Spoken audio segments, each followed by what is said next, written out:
And that brings us to Governor Andrew Cuomo of New York, who joins us live. Governor, good morning to you. This is a great day for the state of New York as these areas in New York City enter a new phase of reopening. But of course, it's happening in the backdrop of what's going on around the country, where states that reopened earlier are now seeing serious spikes in cases. Scale of 1 to 10, how worried are you that that will be New York's fate? Well, Savannah, the good news is that we went through what the other states are going through. And we did have a science-based reopening. We did it on the facts. We did control it. We did moderate it. And that's what works. The states that reopened with abandon, they now have tremendous infection rates. They're talking about closing again. Their hospitals are overwhelmed. And that vindicates what states like New York did.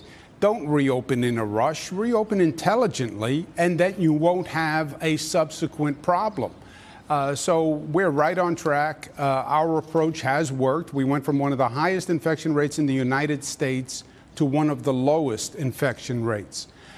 So it has worked, and the state is coming back, and we just have to make sure other states don't infect us now. Yeah, I was going to ask you about that because you talked about potentially imposing a quarantine from other states, particularly Florida, which of course did the same to New Yorkers. Was that a jab at Florida's governor, or are you actually considering telling folks from other states, other hot spots, you have to quarantine if you want to come to the state of New York? Well, it's not just Florida. You have about half the states in this country. You're seeing the virus going up. New York, we have the virus going down. So we're now afraid that we have the low infection rate. People get on a plane and they come to New York, and I have people calling me all day long saying they're worried about where they are. They want to come to New York, and that's great, but we don't want them bringing the virus here. So we're seriously considering a quarantine just to make sure that people who come in from states with higher infections don't inadvertently increase our infection rate. This is, of course, a great day of progress, as you know, in the Hudson Valley, which is entering phase 3 today of reopening. New York City entering its new phase of reopening. But a lot of business owners say, Governor Cuomo, you've moved too slowly and that they have just been crushed economically. What's your response to that? I say, look at the facts, look around the country. Everything says we did it right and we did it smart. Look, nobody wanted to close. No business person wanted to close. No employee wanted to stay home. But there was no alternative, Savannah. And those states that had this blind, okay, let's do whatever we want to do and we'll reopen immediately, they have serious problems now.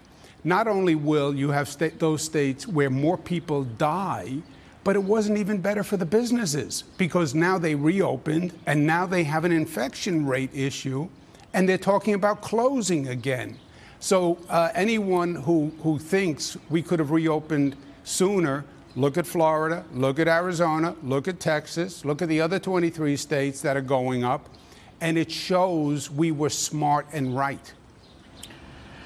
Governor, I have to ask you about what happened in nursing homes in this state. In March, you issued a directive that nursing homes could not turn away those who had COVID, which exposed a vulnerable population. You had 5,800 people die in senior homes in this state. In retrospect, was that order a mistake? I know that guidance has since been changed.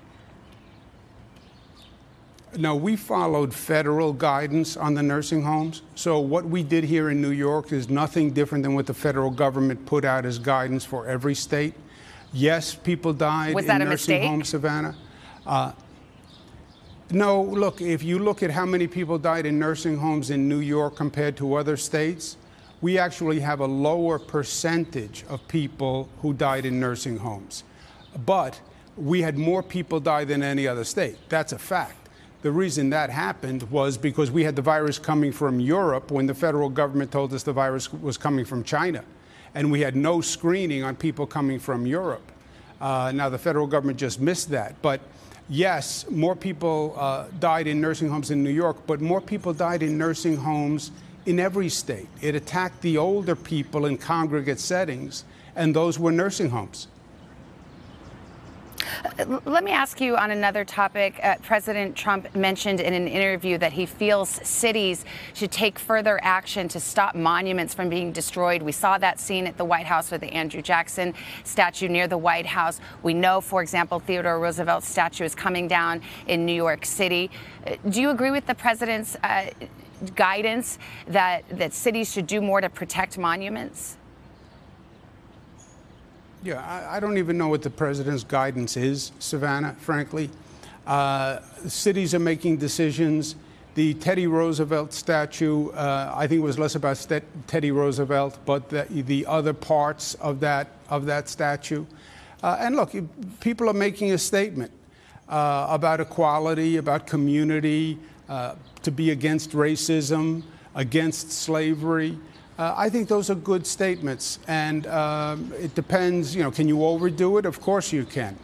But in New York, I don't think we've overdone it, and I think it's a healthy expression of people saying, let's get some priorities here, and let's remember the sin and mistake that this nation made, and let's not celebrate it. Finally, I have to ask you about the firing of the U.S. attorney in the Southern District of New York, one of the most powerful prosecutors in the country. The president fired him. Do you think there's anything suspicious there? Do you think there's something fishy there? Well, I don't think the president gets involved in firing a particular U.S. attorney unless the issue is of particular import to the president. This is a prosecutor's office that was investigating the president personally and people around the president personally.